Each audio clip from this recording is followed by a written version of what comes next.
مولانا صاحب کے ورکر 2017 سے جب سے میں PTI آیا ہوں وہ میری ٹرالنگ کر رہے ہیں علاقے میں، اور ایک کمپین ہے. میں نے بڑی دفعہ ان کو ریکویسٹ کی، میں ان کا احترام کرتا ہوں جب ایک دفعہ کسی شخص کے ساتھ آپ وقت گزار لیں، لیکن یہ رکنے والے نہیں ہیں. اب میں عام ملا کو کیا سناؤں گا، اس کی میں کیا ٹرالنگ کروں گا؟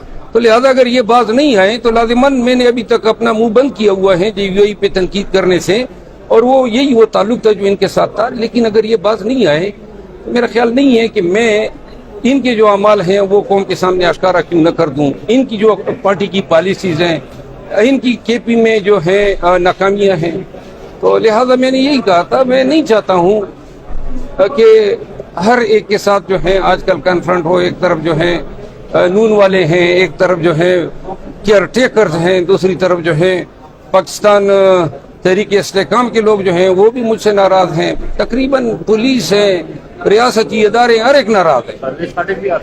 پرویز خٹک صاحب بھی ہیں. پرویز خٹک صاحب جو ہیں اب اس کا ذکر چھوڑ ہی دیں، وہ بیچارہ جو ہے اس کا تو میں نے ستیہ ناش کر دیا ہے، اب مزید ذکر اس کا نہیں کریں گے.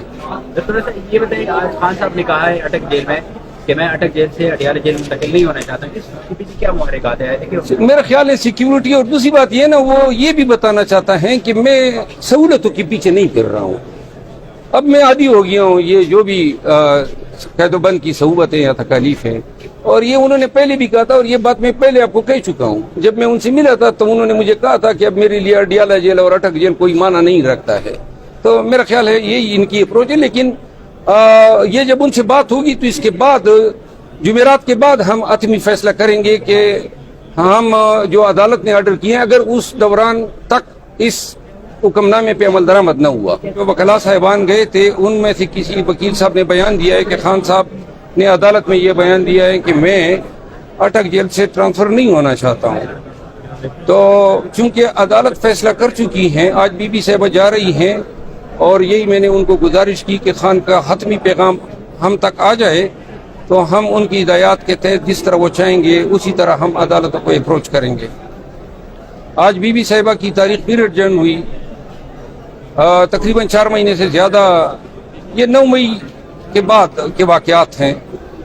تو بار بار بیگم صاحبہ آ رہی ہے لاہور سے، بہت ہی چھوٹے نوعیت کا مقدمہ ہے. ان کی پیشی کے دوران ہمیں ان کی سیکیورٹی کے کنسرن ہوتے ہیں. بہتر ہو کہ یہ ضمانتوں کی درخواست ہے، فیصلہ ہو جائے. جی سر تھوڑا سا یہ بتائیے جو این کیمرہ تھا یا آف کیمرہ تھا جو فیصلہ محفوظ ہو گئے تھے وہ کوئی فیصلہ محفوظ نہیں ہوا تھا. وہ کوئی فیصلہ محفوظ نہیں ہوا تھا کیونکہ یہ کوئی فیصلہ اس کے لیے درکار نہیں ہے. یہ عدالت کی ثوابدید ہے. ثوابدیدی اختیار کا مطلب یہ ہوتا ہے کہ عدالت دیئر اینڈ دین فیصلہ کر دیتی ہے کہ چلے جی آپ کا عذر ہے، اور عدالت دیکھ لیتی ہے کہ کوئی اس اگر پبلک ہیئرنگ ہو اور اس میں سے کوئی ایسی بات ہیں ریاست کی طرف سے جو ان کا اندیشہ ہو کہ یہ پبلک کے ساتھ شیئر ہونے سے کوئی ملک کی سلامتی کو نقصان ہو، تو عدالت مجاز ہیں کہ وہ کہہ دیں کہ جی بقائے لوگ نکل جائیں، صرف وکلاء جو ریلیونٹ ہیں وہ آرگو کر لیں. جس طرح نیچے سائفر کیس کی عدالت میں آرگومنٹس کے وقت ہم نے یہی عمل دہرایا تھا. تو یہ اتنا بڑا مسئلہ نہیں تھا جس کے لیے کیس. ضمانت کب تک متوقع ہے سائفر کیس میں، کب سماعت؟ دیکھیے آج ہمیں تاریخ کا پتہ لگ جائے گا، اور کل ایڈجنٹ نہیں ہونی چاہیے تھی. یہ ایک چھوٹا سا مسئلہ تھا. ہمیں دونوں صورتوں پہ ہم راضی تھے، ان کیمرہ کرتے یا پبلک پہ. تو جب ہمارا کوئی عذر نہیں تھا تو اس میں محفوظ کرنا یا فیصلہ کرنا یا ایڈجنٹ کرنے کی ضرورت نہیں تھی. بہرحال چیف صاحب نے جو مناسب سمجھا. اب ہماری اصطلاح یہ ہے کہ آج یا کل میں یہ کیس جو ہے سائفر کیس کا ضمانت کے لیے مقرر کیا جائے، اور پاکستان کے عوام شدت سے ان کو دیکھنا چاہتے ہیں. لیکن اگر خان صاحب جو ہیں ان کی سیکیورٹی کنسرن ہیں تو ہم ان کی رائے کا احترام کریں گے، اور جس طرح وہ چاہیں گے اسی طرح ہم کریں گے. یہ بھی معلوم ہوا ہے کہ جو کل ریٹ الاؤ ہوئی ہے ان کو اڈیالہ جیل منتقل